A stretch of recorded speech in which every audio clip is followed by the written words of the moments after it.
Well, welcome everybody. And let me say, because this will be recorded as a podcast also, welcome everybody who listens in the future to this by my website or by the NEABPD website, that this is once again To Hell and Back, but it's the Zoom version, not the podcast version. But you are hearing it by podcast, but actually I'm on visually, and I invite you in the future. I'll put out announcements of when there'll be Zoom meetings, and this fulfills the first step of a dream of making this more interactive, and that people have given me feedback about making it more interactive when I asked for feedback. And so I feel I have spiritual support for this from somewhere. And it's whatever, I think it's April 18th, and it's 6 o'clock on a Thursday night. And that is the time for the future, for all things podcast and Zoom with me, for the time being in the future. And except next week, I'll be out because I'm teaching an intensive training next week. But other than that, I'll be in.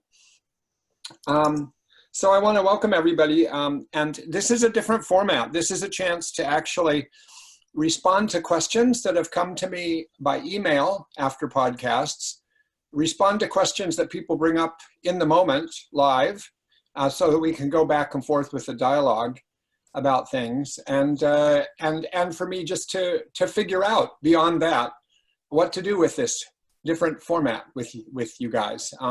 Today, as of the moment, we basically have myself and 3 people on, and so it's not a lot of people, so I don't have to be overwhelmed by an audience here.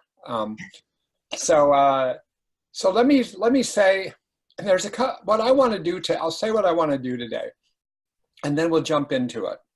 And I apologize for any glitches along the way, or for my misuse of this format, since I haven't used this particular one. I've done webinars on other formats. I want to read you something first. It's self-indulgent. I just want to read it to you because I wrote it this week. And it's actually the introductory paragraphs to a book I'm just starting to write.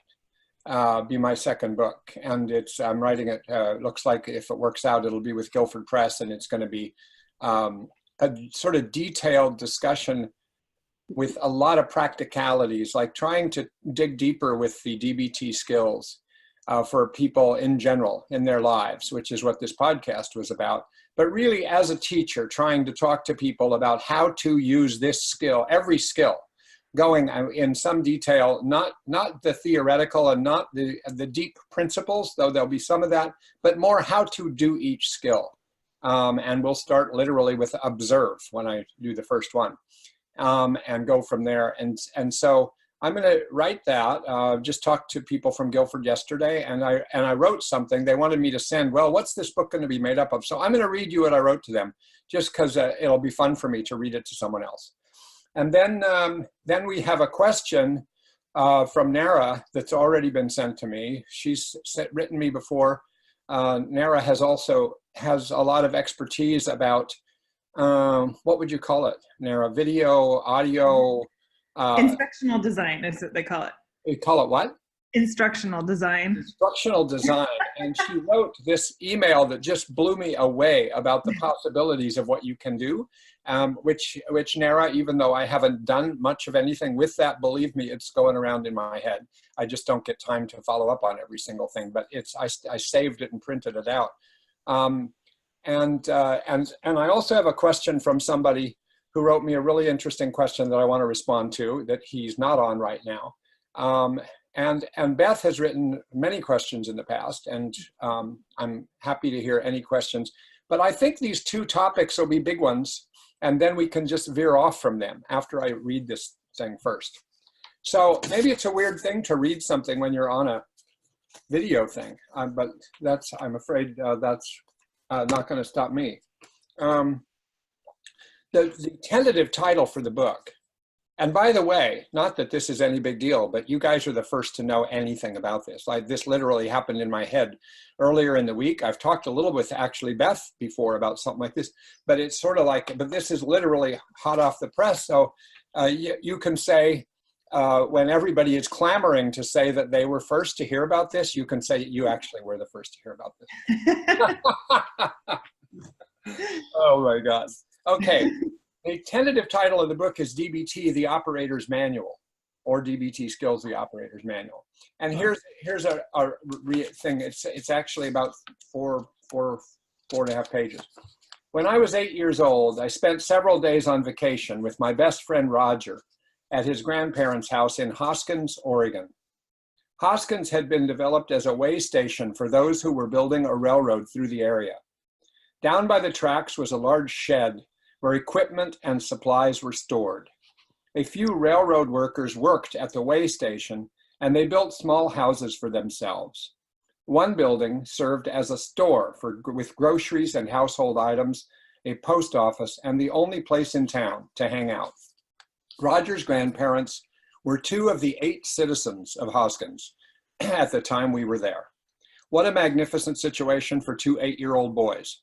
We spent the week jumping on pogo sticks all over town, searching for Native American arrowheads in the surrounding hills, and spending hours down at the railroad shed. Next to the shed was an enormous pile of sand that had been used in building.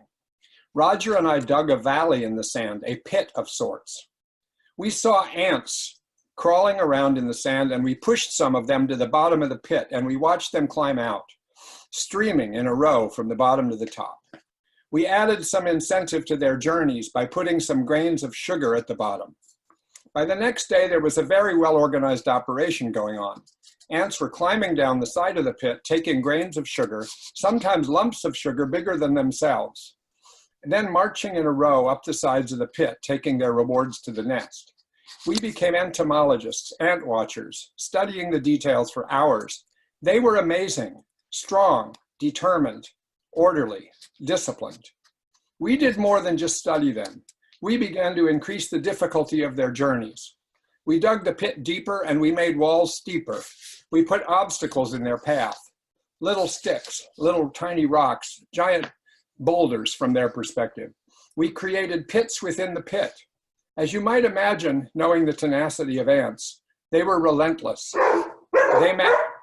Sorry, my dogs are barking here.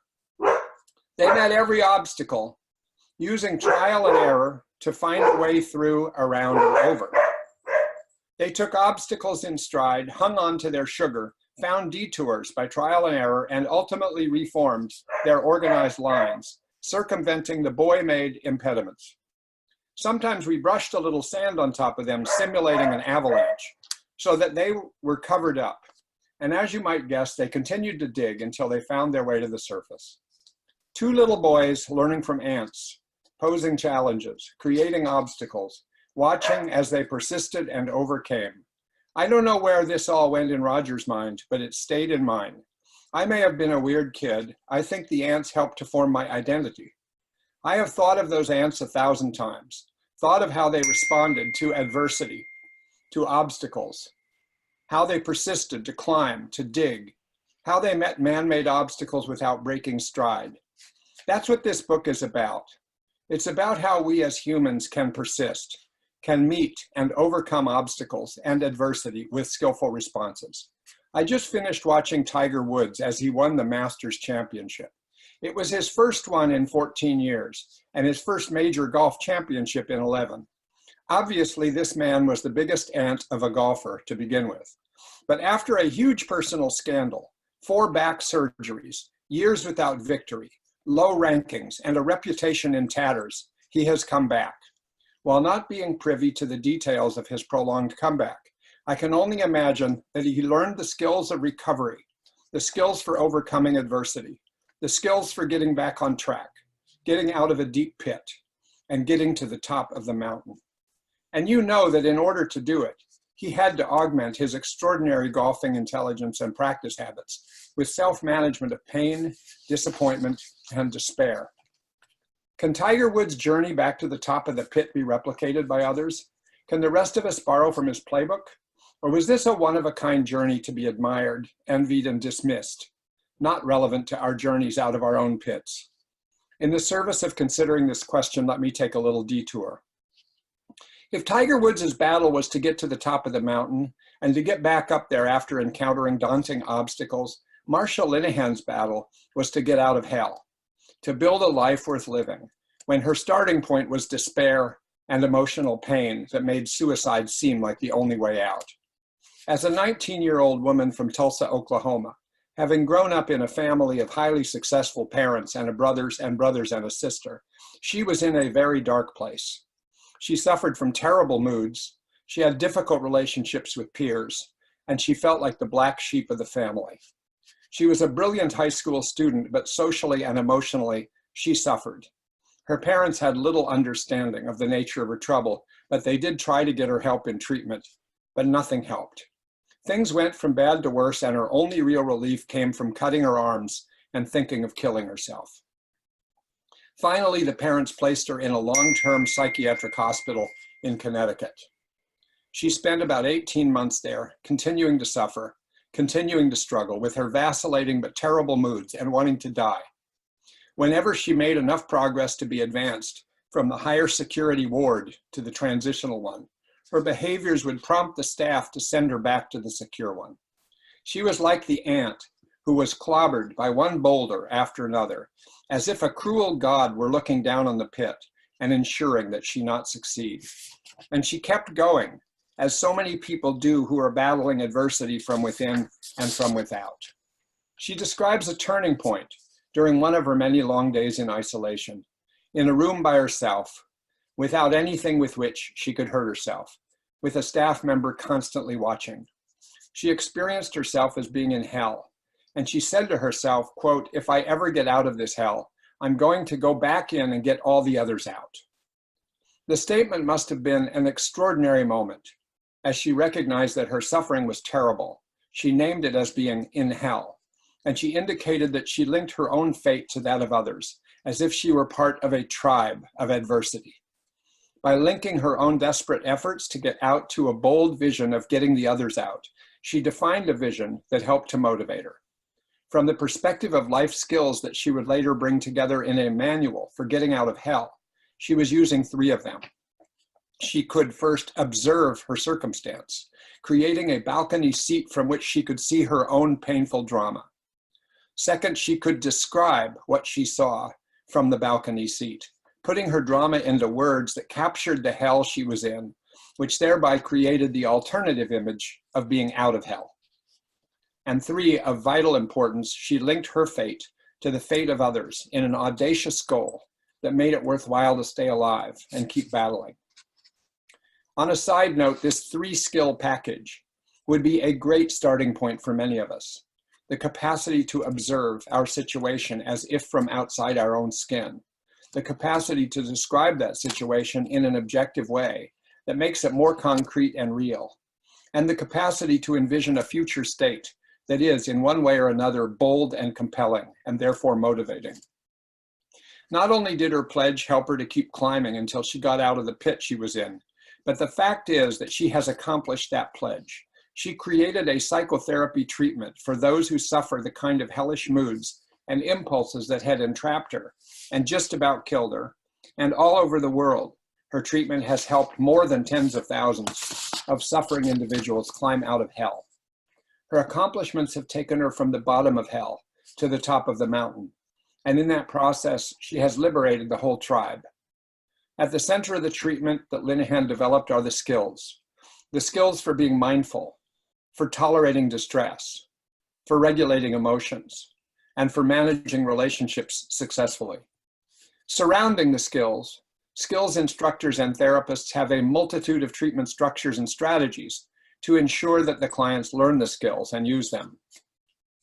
This book is intended as an extension of Linehan's vision to get the others out. I have been blessed to learn from her, to work with her, to collaborate with her, and for 30 years to be teaching the skills and doing the therapy. It has become so clear to me and to so many other DBT therapists that these skills are useful way beyond their role as the centerpiece of DBT. They are the skills that all of us need to skillfully encounter, cope with, and climb out of adversity in our lives. I have been exploring this in a podcast since the fall of 2017 called To Hell and Back. the feedback I have received from those who've listened to the podcast, from suffering individuals, from family members, from therapists, from those who just happened to cross it, has led me to this decision to write this book and to bring these skills to everyone who might need them. The fact is that we all need them. We all suffer. We all encounter adversity. There is no way around it. Our lives so often resemble the lives of those ants trying to climb up out of a pit, a climb sometimes made nearly impossible by fate, as if two giant little boys are dropping one obstacle after another on our heads, blocking our ways, burying us, threatening to destroy our spirits or our very lives. I know firsthand that these skills are teachable, are learnable, are relevant, and that they work.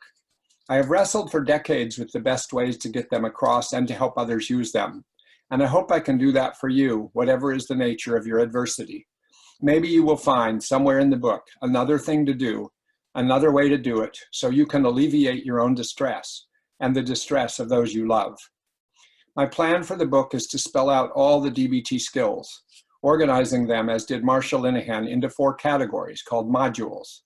Every module is filled with powerful tools, all to help with emotions, distress, relationships, and with balance and clarity. I will address them module by module, but also provide a multitude of examples showing how to use them, where to use them, how to weave them together in your own climb out of adversity. To teach them, I will rely on professional and personal experiences of my own as a teacher, therapist, friend, family member, and in dealing with my own experiences of adversity. By teaching them to you in the same categories created by Linehan, you can easily cross-reference my account of the skills with her DBT skills manual, which includes an accompanying book that has all the handouts and homework sheets she created. This is not an alternative or different version of what Linehan developed. It is truly an extension, the bridge to bring these skills, designed for a few who have suffered in a certain way, to everyone, to help with the immense variety of adversity in our lives. So, got it off my chest here. What do you guys think? Any feedback? What's it sound like at first blush? And by the way, some people are muted, I think. So. I mean, it sounds really exciting, Charlie. I think that it's so much needed, something that would bridge the gap between the manuals and, you know, the rest of us who can't always.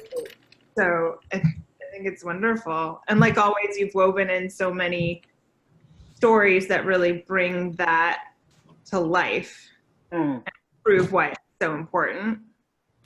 Good. Well, that's just what I hoped. Just what I hoped. Because I think, you know, like I probably wouldn't presume to think I could ever be Tiger Woods, but I could. Oh, I didn't anticipate. They've got a frozen screen here. Oh, no. Oh, win now, at golf, but. Okay. Yeah, you don't have to presume you're Tiger Woods. Actually, I wondered whether to do that example. He's such a controversial character to begin with. Some people just hear the word and have lots of negative feelings. But you know, the fact, it's just, I had just happened to watch that, and I've been a golfer during my life, so it meant something to me. Okay. Yeah. Who's this? Is this Livia? Who am I looking at here? Deborah. Yeah. Hi. Hi. Look, I do want to say before we go on to the questions that I want to address, that this point that you just made, Nara, I think is really important. When you teach these skills, there's a real problem that I think it's a bigger problem than most of us recognize at the time, except that later, if you ask patients that you know, that you have, let's say you haven't seen a patient for a year, but they went through all of the DBT skills twice. And then you meet up with somebody and say, hey, how's it going with the skills? And they can't name one skill.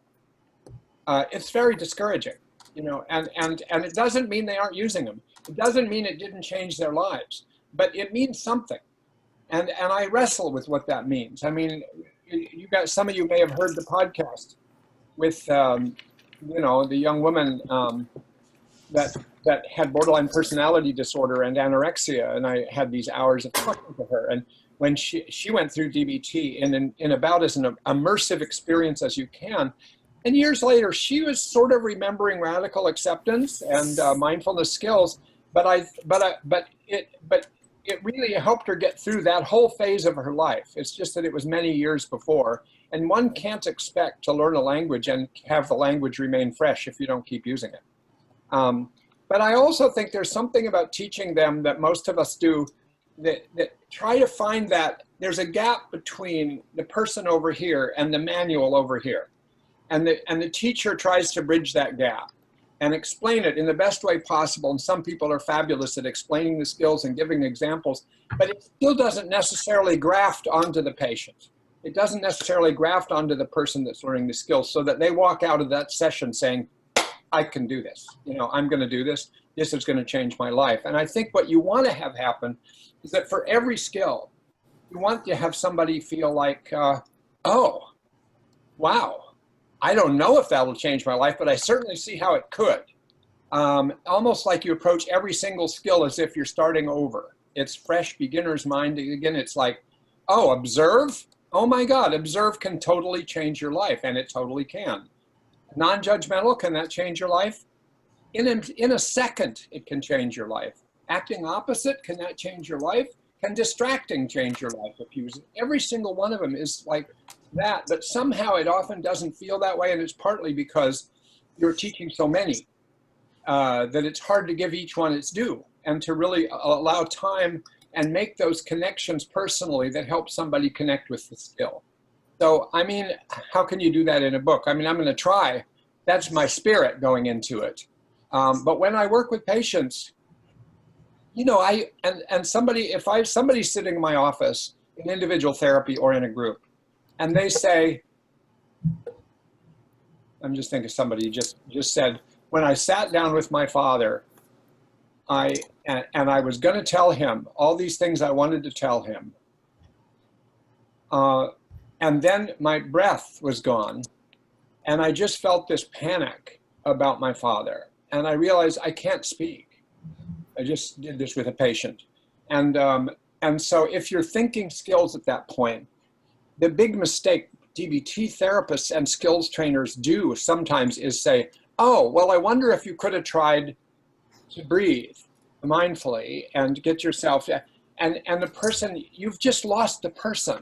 It may be exactly on target, but there's something about that interaction where there's like a gap between the two, and the patient just fell through the gap. It's like you're defining something and saying, because actually what you need to be saying to the person is, gee, I wonder what you could have done, rather than saying, I have a skill for you. Mm. You want to start with, I wonder what you could have done at that moment, and almost wash your brain clear of DBT skills so you don't get so biased. And you listen to the person, they say, well, I guess I could have, you know, gotten up and gotten a glass of cold water and just sort of taken a little walk around the room, and maybe I could have sat down again and done it because I knew what I wanted to say. Or maybe I could have gotten out the piece of paper that I had that I was going to read to him, but then I thought I wouldn't read it, but now I froze. Or yeah, and those aren't, quote, DBT skills, but they are amalgams of DBT skills. So it's kind of like, you really want to start with where the person is, with the first question being, what else could you do? What else could you have done? And from there, you might find your way to some DBT skills if you're clever, if you know every skill. Because one of the things I love that Linehan said early in my learning from her is that the PhD in skills training is when you realize that you can use every single skill in the book for every single situation in life.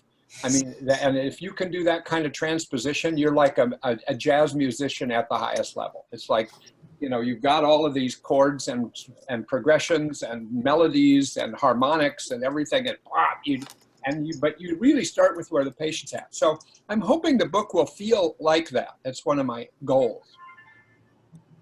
Now look, let me speak about the two questions that I have in front of me before I then ask about anything else. The first question came from a man. He wrote a really good question. There was a podcast during which I discussed something that maybe most of you know, though actually, depending who you are, I mean, I'm facing a few people here that are actually on the Zoom session, but those of you who are listening may or may not have had a lot of exposure to DBT. So I won't assume that you knew this or that you heard this in a previous podcast. But in a previous podcast, I talked about an acronym, RAIN, RAIN. And he really liked it, and he liked the way I was using it in the podcast. And to go back over it, just to go quickly, it really has to do with how you deal with the fact that you've got a certain emotion coursing in you, or you could deal with a certain thought coursing through you. And it's an uncomfortable emotion, or it's an uncomfortable thought. What do you do with it? So RAIN is one approach, and that approach is one that's sort of an application of mindfulness, because what RAIN is the R stands for recognize. So you recognize what's in you. You just notice your body. You notice something's upsetting you. You notice something's going around in you. You notice your stomach is tightening up. You notice that you're sweating. You notice that you're a little panicky or something. So RAIN starts with just recognize. Do nothing else. Just recognize. It's a mindfulness skill. Observe. And then the second step is to allow. So of all the things you can do once you recognize a phenomenon that's coursing through you, this is a choice.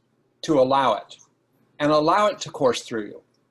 It's really to allow it to course through you and to let it just be there. Don't exaggerate it. Don't suppress it. Just allow it. The I is once you've got it in you, you've recognized it and you've allowed it to be in you and it's still there, you then investigate it. And investigating it really means you kind of like just notice that you can sort of break it down to you, what the thoughts are that are part of it, and what are the body sensations that are part of it, and what are the perceptions that are part of it, and what's your face feel like, and how do it do to your breathing, and what do you think is the story behind it? It's kind of like, because anything like that is actually made up of component parts, and if you stop, slow down, allow it and investigate it, it'll break down into its component parts. And when it breaks down into its component parts, then it'll be a little softer and there might be more you can do with it than you first thought. So it's RAI, and then the N is non-identification. So you try to keep in mind that this is coursing through you, but it is not you, which is another DBT skill actually. In the emotion regulation category of skills, there is the skill of mindfully observing your emotions coming and going through you like a wave. And that is basically the same as this. I mean, RAIN could be an acronym for that particular skill towards the end of that module about regulating emotion. So here's his question. It's interesting. He said, I've been doing DBT for a while, and I really love the way you talked about RAIN. But I also really love the skill that breaks down into a different acronym, accepts, which is all the different ways that one can distract oneself when one's having an emotion. And he said, but they seem contradictory. So I wondered if you could mention that, say something about that. So it's a great question, and it really gets at the heart of something, which is DBT is all about having skills for emotion regulation. But it's a wide range of skills, and it's a wide range, and it's different types of emotion regulation. There's the opening up type of emotion regulation. You get more of that, for instance, in acceptance and commitment therapy ACT. And it really is the kind of opening up to your emotions, being mindful of your emotions, noticing them, owning them, but seeing that they aren't you. And it's a brilliant sort of way of putting it together. DBT has a different way of doing the same thing. And so there are those ways of regulating emotions, and they are the opening up ways. They are the, let me call it, letting it flow ways, allowing your emotions and letting them follow their course, and you follow the course. And by doing so, you expose yourself to your emotions and you get stronger if they don't break you, if you can do it. So they're a form of exposure, and they belong in that module of emotion regulation training in DBT. And the point of that module is to be is to create a friendship between yourself and your emotions. And some of your emotions are not at all your friends. And they've come to be your enemies. And you're trying to make friends with an enemy. And you're trying to like make room for an enemy. It's sort of like when the Buddha would upset some of his followers because when his opposition came, the devil, Mara was his name, everybody'd tell Buddha that he was there and get Mara out. And Buddha would say, no, bring him into my tent here. And contemporary reading of him would say, Mara, and I want to hang out with Mara. You know, I want to get to know Mara. No, let Mara come in, actually. And so that's the idea of emotion regulation, is let Mara come in. Let your anger be there.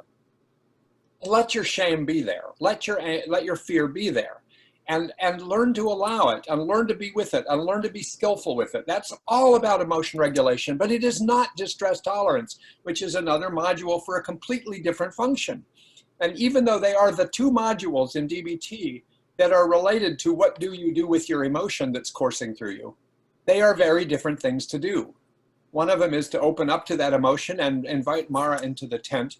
And the other one is distress tolerance.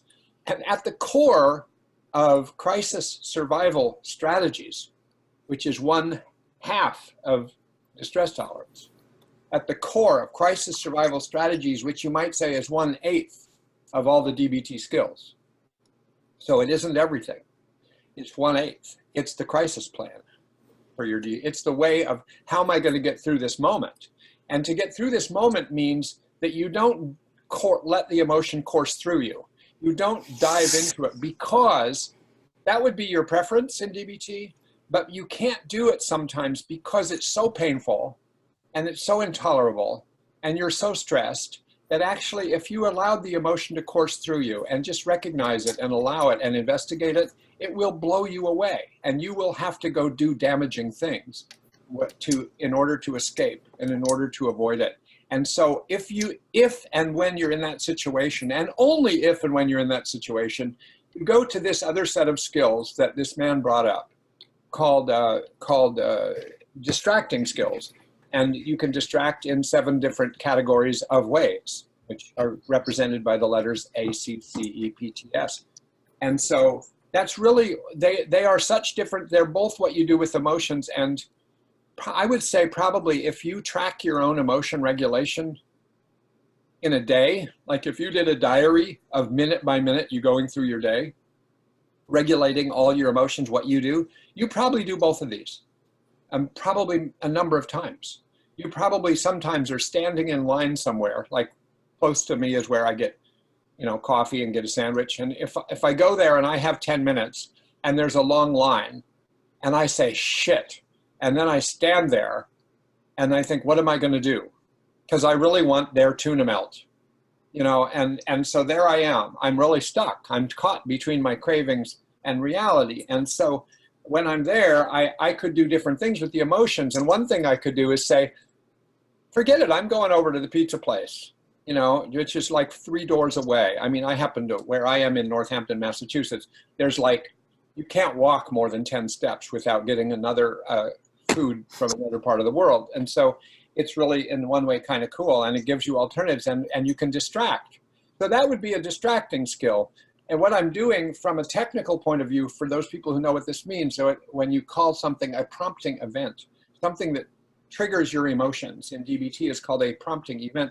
So when you are doing emotion regulation, you stick with the same prompting event and you stick with that emotion and you understand that emotion, you investigate that emotion, you allow it to break down and you allow yourself to do something different in it so that you have more, you might say, facility or flexibility or fluency with your emotions.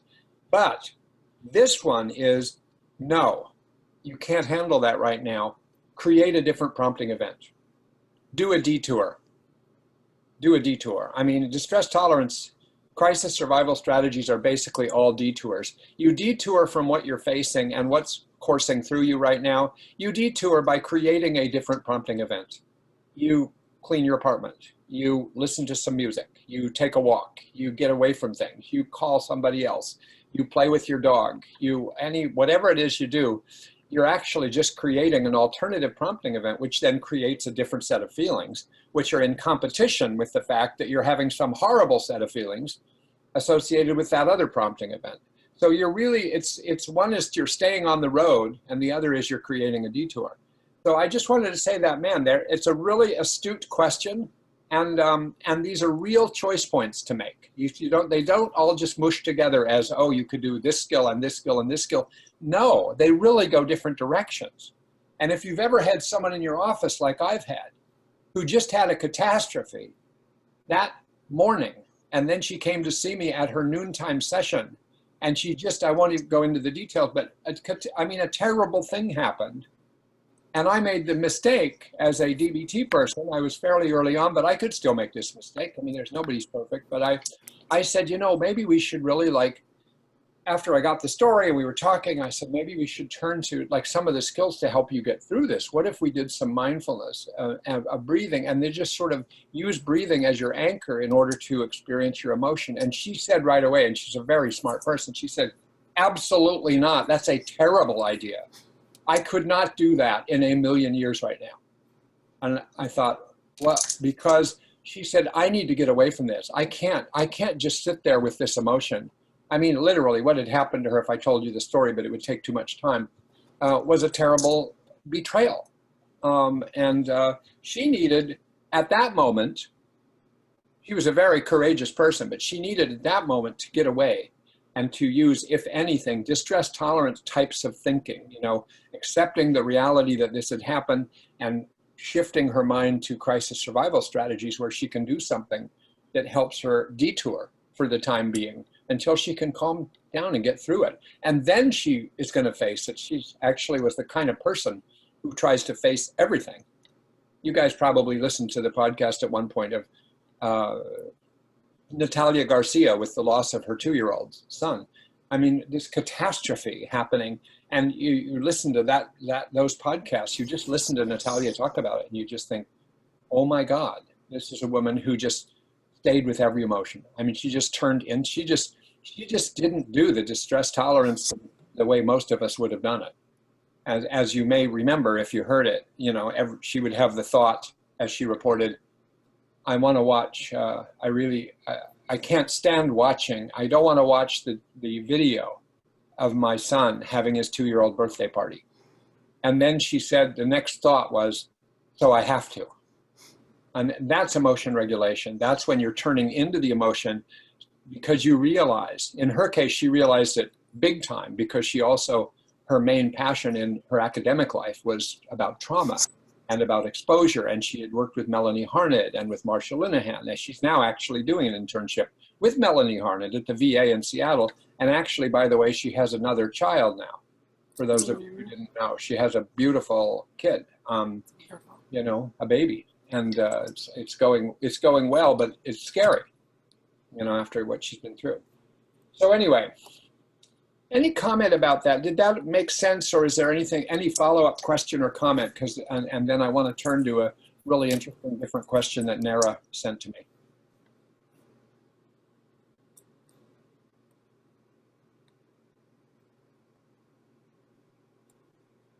I mean, is it those of you? My guess is the people I'm looking at, which doesn't mean everybody who eventually is listening to this, has either gone through these skills probably or is teaching them. And so I don't know if what I said sharpens anything or sheds any light on anything, or whether you guys are you're experienced people and you pretty much know all this.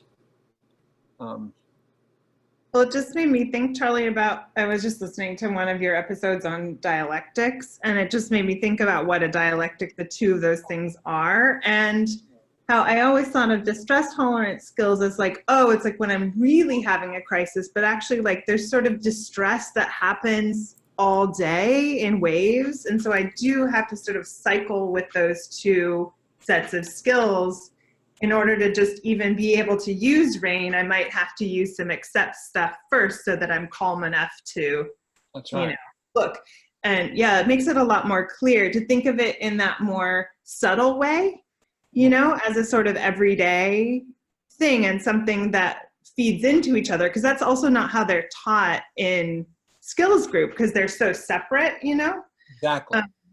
So I love that you're bringing them together. It's super helpful. You know, but I think that's part of the point. I think that she's put together so many helpful things to do from so many places, and then they're taught in an even by really good teachers. I mean, and myself included, and other people on this podcast probably. But when you teach them, first you have a lot to teach, and also they're in some ways it's hard to really get at. They're really for different things. And so I remember Marcia when I was first learning DBT skills, and she would say, you know, the manual I haven't written yet is a manual that tells you which skills to use under which circumstances. Because here's all the skills. It's like learning a vocabulary. Like I'm trying to teach myself Italian all the time because I go there and do teaching, and I try to teach a little bit every time in Italian and learn it better. And it's sort of like learning, okay, you can learn 150 verbs, and you still don't know what to do. I mean, you still can't speak. And you can learn 100 skills. And they're not easily accessible in your brain at it because you've got 100 laid out next to each other like a centipede, like all these legs, you know. No, there's this whole group that are specifically for a detour. And so if you can think of that, or some user-friendly metaphor that works for a given person, say, oh, okay, this is my time to bail out. This is my time to chill out. This is my time to detour. So now you know where to go in the skills manual. No, this is the time I'm going to turn into the headwinds of emotions, or whatever metaphor you have. And then it sheds light on the whole function of a whole category of them, which then makes them more memorable and makes it less complicated in the long run. So thanks for the comment. Now, look, Nara asked a really interesting question. You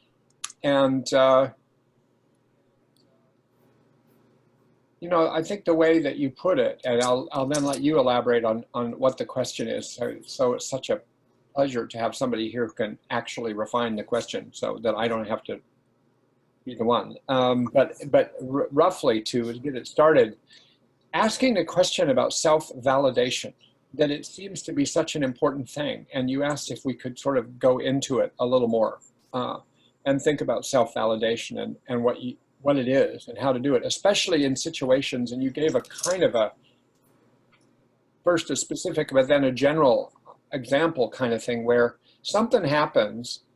Let's say you do something or somebody treats you a certain way, and then you feel terrible. And then you end up thinking, oh, I'm terrible. And then that carries forward into you. You're now terrible. Or you do something and it doesn't go well.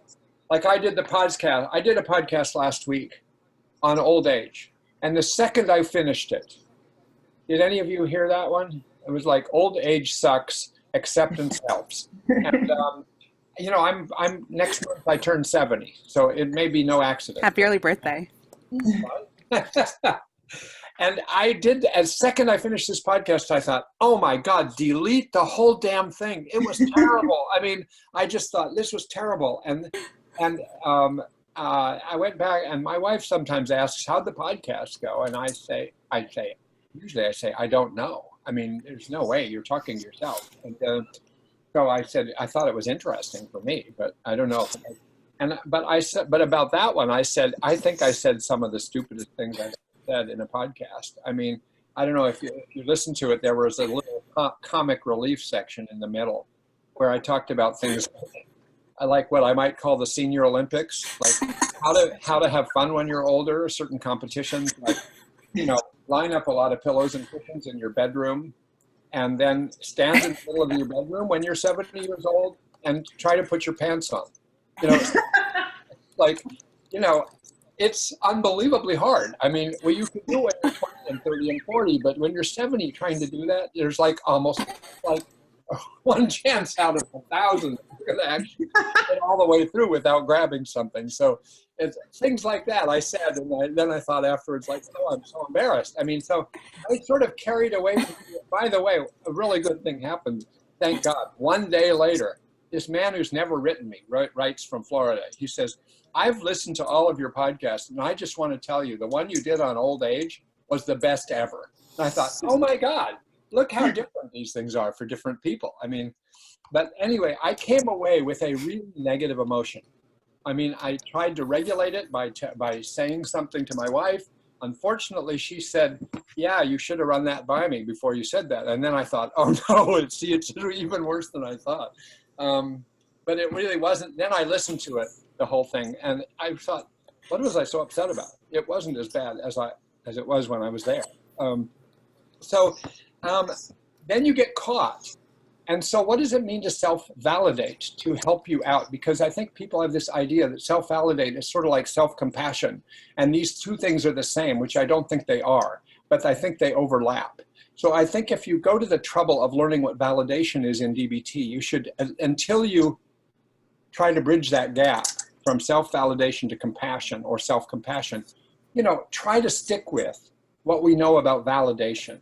So we learn validation in DBT with the six levels of validation. And you can apply all 6 levels to not validating another person's pain, but your own pain, of another person's thoughts that they're a terrible person, to your own thoughts that you're a terrible person. So how would you do that? Because I think it is helpful. And I think in a way, it's kind of like related to the investigation part of the RAIN that I was talking about. Like, how do you experience yourself as horrible, as terrible, or as ashamed, or embarrassed, or as really angry, or incredibly sad, and you're having trouble bearing it, and you feel like you're an alien as a result, like you just can't take it, it isolates you.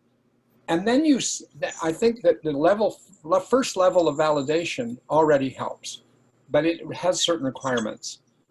So that first level is just to listen to yourself. I mean, the first level of validation is to stay awake in the presence of the other person and what it is that you're trying to validate, whether it's their emotion, their thought, their action, or the events that are going on. That you're trying to validate by just being present. And doing that, you're using the skill of observing. You're being mindful. So level 1 of validation really just means you're being mindful of the phenomenon. And that means that you're paying attention to it, which is validating. That means that you're treating it as relevant, which is validating. You're treating it as credible, or at least worthy of investigation. And therefore, it's validating already if you just really listen. So what does it mean to just listen to yourself? Well, it really means that you give yourself some space. You give yourself some time. I remember, Beth, you once wrote me a thing, or either we talked about something or you wrote me something about go up in New Hampshire, going across the road and jumping in a freezing lake. Like that's a distracting skill, but I thought, that'd be a step in the direction of, I'm going to just give myself some space. And even the distracting skills and the self-soothing skills can serve you in giving you some space to let yourself just notice yourself. And you walk around, and when you're burning mad or you're burning ashamed, you just walk around feeling it. And you're just like, oh, man. And you move on to level 2 of validation, which is, that's when we reflect to the other person what they have told us or what they seem to be describing or showing to us, especially describing. And then we just sort of like reflect it back. So you can do that with yourself. You can self-validate. You can just say, I am very ashamed of myself. And that already, as much as that wouldn't to the ordinary human, and that's the challenge of this book, seem like therapeutic or helpful. Just, well, of course I am that. But actually, if you do it in a certain spirit of giving yourself a little time and space to unpack what you're going through and realize, this thing is in you and it's really painful. And you listen to it and you allow space for it and you let it unfold and then you describe it, you give names to it. There's something that makes it a little more objective. It's really using the skill of describe in the mindfulness skills, but it's also the level 2 of validation, which is basically you're just reflecting back what you've heard, naming it. So naming it can be helpful, when you do it with yourself. I mean, I've described exercises in the podcast before. When, let's say, you're really angry, how are you going to bear it? Breathing in, I notice that I am angry. Breathing out, I notice that I'm angry. And you've got the breath to anchor it on or to hold against it. And the breath can be soothing, but you can put your most negative emotion as on the platform of the breath and go back and forth the way that water can wear down the sand in the ocean or something. It's like this wearing, it's like this erosion of an emotion by this kind of back and forth wearing. If you just keep observing it and describing it, level 1, level 2, level 1, level 2, you're talking to yourself. Level 3 is when you're observing, noticing things that actually aren't the more obvious ones. They aren't necessarily what you're saying, but you may be saying, I notice that I'm angry. I notice that I'm angry. Breathing in, I'm angry. Breathing out, I'm angry. But then while you're doing that, if you allow yourself, you might notice there's another emotion creeping in. You know, there's something else creeping in. Maybe it's despair. Maybe it's sadness. Maybe it's shame or something else. Some primary emotion might be coming through the cracks of the secondary emotion, for instance. So if you create a space for it, which is self-validation, you're validating it, and you're allowing room, and then you're noticing other things or how this is getting more complicated. And then the next 2 levels are those levels of, let me make sense of this emotion. Does this emotion make sense given my history and my biology? And level 4. So, I would say, let's say I do a podcast and then I think I'm a terrible person. Like I make the leap from, I don't think it went very well, I'm disappointed, to that was horrible and I'm a horrible person. And therefore I'm not going to go out for the next week.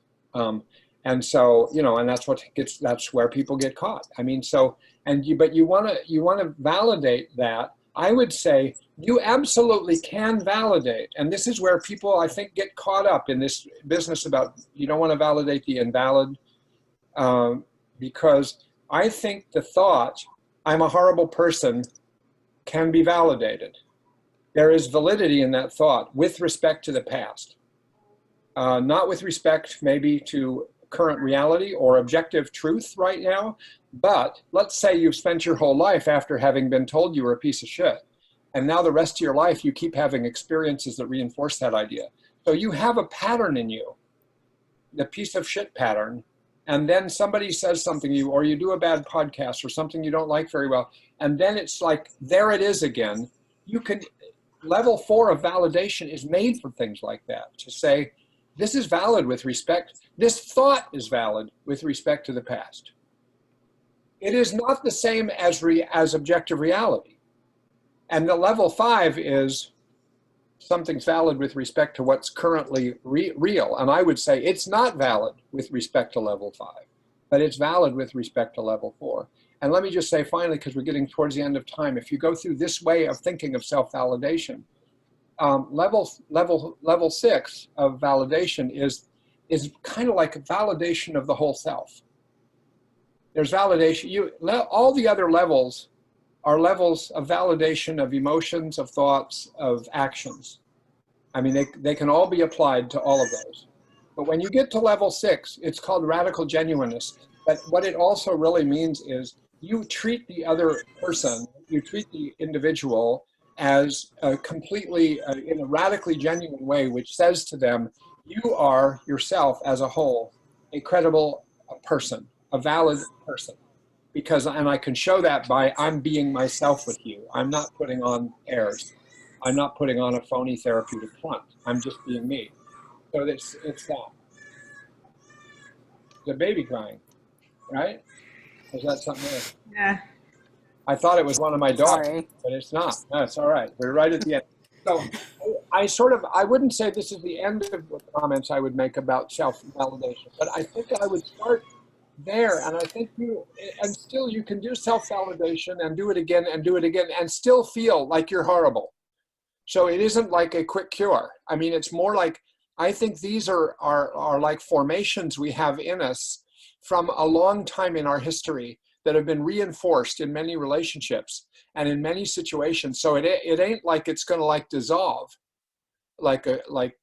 go away, but you can erode it by continuing to go over it and self-validate, which means to see the difference between breaking it down and see the difference between reality and what it is, so that you don't go around saying, guess what, I'm a horrible person, and I feel I'm a horrible person, which means I am a horrible person. That distinction has to happen, that I feel and think I'm a horrible person, but actually there's no way to measure, am I a horrible person in the world? You know, if I say to you, I'm 10 feet tall, you can measure and say, no, you're not. But if I say I'm a horrible person, there's no framework that you can say, oh no, we've done a survey of all of you, and you are not a horrible person. There's no way to get to that. You can't check the facts that way, you know. Right.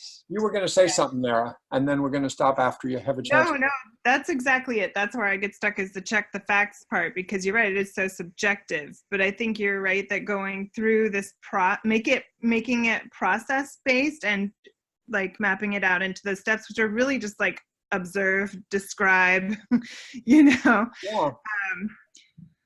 is a way to kind of slow yourself down and get that sort of sense of compassion towards yourself also in a really like structured way, which is super helpful. I think if you do that, it can allow other competing possibilities to come into play over time. You know, I like to draw it on a blackboard or a whiteboard where I put the prompting event, then I put the thoughts and feelings, and then it gets to I'm a horrible person. And I try to say, okay, let's go to each of these steps. This is valid. These are valid thoughts given your history. These are valid emotions given your biology and your history. The fact that you end up thinking I'm a horrible person and getting stuck with that, that's like a collection of all of it. And that's understandable. But actually, it's another question to say, at level 5 of validation, is that actually reflective of actual objective reality right now? And what's tough about those kind is, like I said, there's no absolute standard against which you can say, hey, guess what? No, you aren't 10 feet tall. You're this. And then you can say, oh, damn, I guess you're right. But somebody can't say, oh, no, you're not horrible. They can say that, and they do say that. But it doesn't actually stop it. But if you do this self-validation, I think it can open up possibilities. And if you put it outside yourself and validate yourself the way you would another person, you can start to maybe open up possibilities of, you know, maybe this is just the kind of thinking I'm stuck with. Everybody, thank you for tuning in. Those of you who came on live, and this is a first time, so I actually thought there might be one or if one person, so it's really cool to see some other faces, and I want to explore how we do this in the future, and I'm open by email to feedback about it, because it's an evolving thing. I really want to make it work interactively, and this was not exactly interactive, but it was sort of interactive because I was responding to questions I've been receiving. Okay, so I'll be on my website. There'll be announcements of when there'll be the Zoom sessions as opposed to podcast sessions. I need to figure that out. Okay, but nothing next week. So adios. Thank you very much, everybody. Thank you, Charlie. Ciao. Thank you. Thank you. Yeah. Bye. Bye. Bye.